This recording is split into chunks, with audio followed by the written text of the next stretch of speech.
আমাদের সমাজে মেয়েদের বিয়ের পরে অনেক তাদের যে ইচ্ছা বা স্বপ্ন থাকে সেগুলো অনেক কিছু তাদের মানে আর করা হয় না, স্যাক্রিফাইস করা লাগে। আমরা পেছনে যে আর্টওয়ার্কটা দেখছি এটা আপনার করা। সো এই পুরো কাজটা করতে কতদিন সময় লেগেছে? এটা আমরা দেখতে পাচ্ছি যে হ্যান্ড স্টিচ। সো আপনার নাম দেন এই কাজটাতে কি আছে, কি থিম ভেবে বা কি চিন্তা করে এটা করেছেন ওভারঅল যদি আমরা একটু জানাতেন। এইটা আমার নাম নুসরাত লক্ষ্মী। আর এই কাজটা আসলে 20-22 দিনের মতো লেগেছে মোটামুটি। হ্যাঁ, আমি এক্স্যাক্ট ডেট মনে নাই আসলে। সো এটা হচ্ছে আমার মায়ের কাছে আমার একটা চিঠি। তো অনেক দিন আগে আর কি চিঠিটা লিখা, তো পরে ভাবলাম যে এটা নিয়ে একটা মানে মাথায় আইডিয়া আসছে এটা নিয়ে আর কি। সো এটা হচ্ছে যে যেটা হয় যে আমাদের সমাজে মেয়েদের বিয়ের পরে অনেক তাদের যে ইচ্ছা বা স্বপ্ন থাকে সেগুলো অনেক কিছু তাদের মানে আর করা হয় না, স্যাক্রিফাইস করা লাগে। তো আমার আম্মু গান শিখতো আগে, বিয়ের আগে।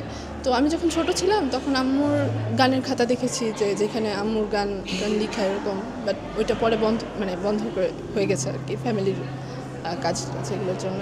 অ্যান্ড আমার পড়াশোনাও এরপরে আর কন্টিনিউ করে নাই। সো এখানে আসলে আমি ওই রকম মানে আমার কল্পনায় যখন আমি আমার মাকে কল্পনা করি তখন আমি অবশ্যই কল্পনা করি যে সে যা যা করতে চাইতো সেইগুলো সে ফুলফিল করতে পারছে। সো এখানে আমি এই চিঠিতে সেগুলো যেমন লিখেছি, আবার এখানে এই জায়গায়ও আমি হচ্ছে এখানে কল্পনা করেছি যে আমার আম্মু গান গাচ্ছে এবং হচ্ছে আমার আম্মু গ্র্যাজুয়েট হয়েছে। দেন হচ্ছে আমার আম্মু একা একা হয়তো রিক্সায় ঘুরতেছে বা একা একা নিজের মতো নিজে টাইম স্পেন্ড করতেছে। তো এটাই।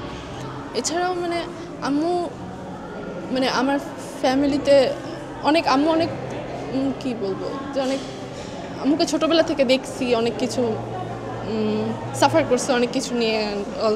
সো সেইগুলো নিয়েই লিখছি যে সেগুলো আমি অ্যাজ এ উইমেন আমার আম্মুর জন্য আমার কাছে খারাপ লাগে যে আমি এমপ্যাথি ফিল করি, বাট আম্মু মাঝে মধ্যে অনেক হার্টফুল কথা বলে। সো আমরা সবাই তো প্রোডাক্ট অফ প্যাট্রিয়ার্কি মানে ওয়ে। সো ওইটা আমি বুঝি, বাট আমিও তো এটা ডিজার্ভ করি না। মানে কি যেটা হয় যে মা মেয়ের মধ্যে যেই ব্যাপারগুলো নিয়ে একটা মনের মধ্যে অভিমান থাকে সেরকম আর কি লিখছি ওইটা আর কি। এই কাজটা কি আপনার মাকে এনে দেখানো হয়েছে?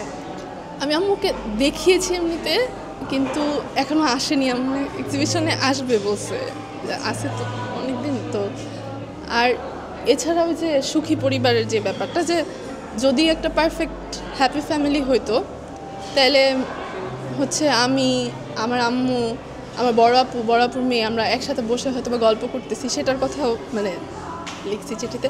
আর এখানে আরেকটা ব্যাপার আছে যে এই যে সুখী পরিবার লেখাটা, তো আমার ছোটোবেলায় আমার মানে মেমোরিতে এটা আছে যে একটা সুতার কাজ করা এরকম দুইটা পাখি ছিল এবং মাঝখানে মাঝখানে সুখী পরিবার লেখা ছিল। সো ওইটা আমি জানি না এখন কোথায় আছে, বাট ওইটা আর কি আমার মানে মাথায় ছিল, ওইটা থেকে আর কি জিনিসটা করা আর কি।